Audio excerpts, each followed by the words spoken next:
Kimberly listens to us all the time and sent us an email. She says, I'm buying a condo with a homeowners association.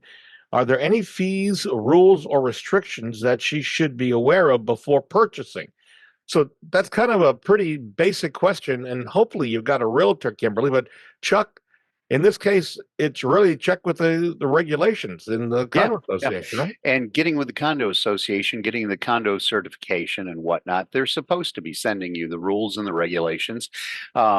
I can't imagine an HOA board that wouldn't want you to have that information. It's not like it's a secret. Right. Yeah, you need to get that, and there will usually be in a condo a monthly maintenance fee. The dollar amount and all that is something that you find out well before you close. It's information that'll be prorated on settlement statements, so it's not going to be a mystery.